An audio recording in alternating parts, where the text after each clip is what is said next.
Hello ನನ್ನ ಆತ್ಮೀಯ ಸ್ನೇಹಿತರೆ ಹಾಗೂ ನನ್ನ ಮುದ್ದು ಮಕ್ಕಳೇ, ಇವತ್ತು ಒಂದು ಕಥೆಯೊಂದಿಗೆ ನಿಮ್ಮ ಜೊತೆ ಭೇಟಿಯಾಗಕ್ಕೆ ಬಂದಿದ್ದೀನಿ.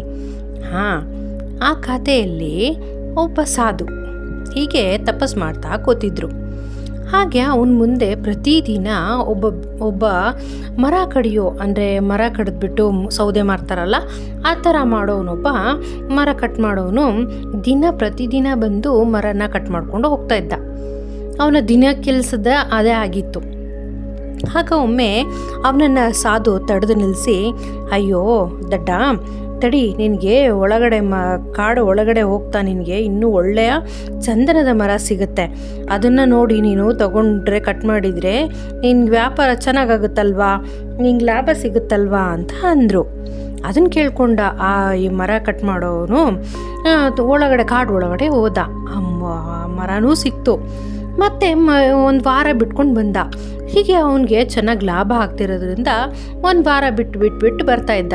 ಮತ್ತೆ ಆ ಸಾಧು ಸಿಕ್ಕಿ, ನಾನು ಹೇಳಿದ್ರೆ ಅಷ್ಟಕ್ಕೆ ಬಿಟ್ಬಿಟ್ಟಿಯಲ್ಲ ದಡ್ಡ, ಇನ್ನು ಮುಂದೆ ಹೋಗಿದ್ರೆ ನಿನಗೆ ಒಂದು ಬೆಳ್ಳಿಯ ಗಣಿನೇ ಸಿಗ್ತಾ ಇತ್ತಲ್ಲಪ್ಪ ಅಂತ.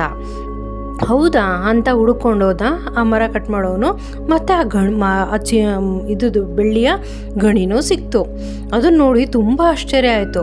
ಹಾಗೆ ಧನ್ಯವಾದ, ಹೀಗೆ ಪ್ರತಿದಿನ ಸಾಧು ಹೇಳಿದ್ದೆಲ್ಲ ನಿಜ ಆಗ್ತಾಯಿತ್ತು. ಹಾಗೆ ಮತ್ತೆ ಒಂದು ತಿಂಗಳು ಬಿಟ್ಕೊಂಡು ಬರೋಕ್ಕೆ ಸ್ಟಾರ್ಟ್ ಮಾಡ್ದ. ವ್ಯಾಪಾರನೂ ಚೆನ್ನಾಗಾಗ್ತಾಯಿತ್ತು. ಹಾಗೆ ಒಳ್ಳೆ ಧನಿಕನಾದ.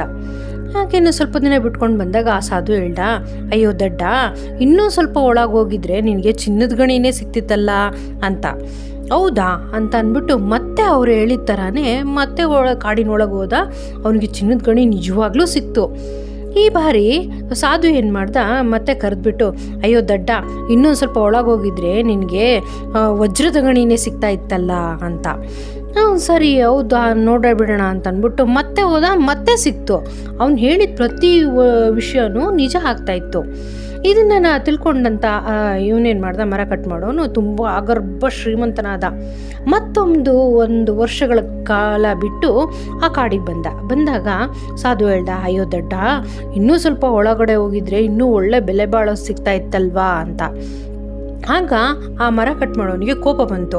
ಪ್ರತಿ ಸಾರಿ ದಡ್ಡ ಅಂತ ಬೈತೀರಾ, ನೀವು ಹೇಳ್ದಾಗೆ ನಾನು ಹೋಗಿ ತಂದಿದ್ದೀನಲ್ವಾ, ಇದಕ್ಕಿಂತ ಮಿಂಚಿ ಇನ್ನೇನು ಸಿಕ್ಕಕ್ಕೆ ಸಾಧ್ಯ ಅಂತ. ಅಲ್ಲಿ ನಾನಿದ್ದೀನಿ, ನೀವಿದ್ರೆ ಅಂತ.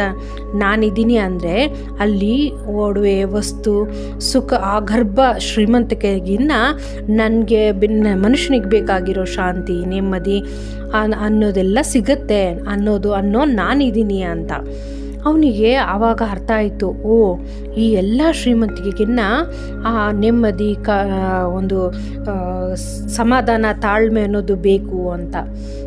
ಅದನ್ನು ತಿಳ್ಕೊಂಡಂತ ಅವನು ಸಾಧು ಹತ್ರ ಕ್ಷಮೆನ ಕೇಳಿ, ತಪ್ಪಾಯಿತು ಮಾಯ ಅಂತ ಅಂದ. ಮಕ್ಕಳೇ, ಇದರಿಂದ ನಾವು ಏನು ತಿಳ್ಕೊಬೋದು ಗೊತ್ತಾ? ಯಾವಾಗಲೂ ನಾವು ಹುಡುಕ್ತಾ ಹೋಗೋದ್ರಿಂದ ಹೊರಗಡೆ ಹುಡುಕ್ತಾ ಹೋಗ್ತಾ ಇರ್ತೀವಿ ಎಲ್ಲದನ್ನೂ. ಆದರೆ ನಮ್ಮ ಒಳಗಿನಿಂದನೂ ನಾವು ಕೆಲವೊಂದನ್ನು ಹುಡುಕ್ತಾ ಹೋಗಬೇಕು.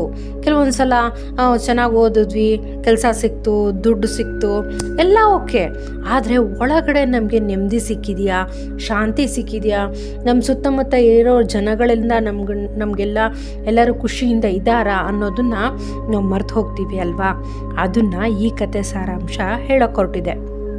ಇವತ್ತಿನ ಈ ಕತೆ ನಿಮ್ಗಿಷ್ಟ ಆದಲ್ಲಿ ಪ್ಲೀಸ್ ಲೈಕ್ ಮಾಡಿ, ಶೇರ್ ಮಾಡಿ, ಸಬ್ಸ್ಕ್ರೈಬ್ ಮಾಡಿ. Thank you.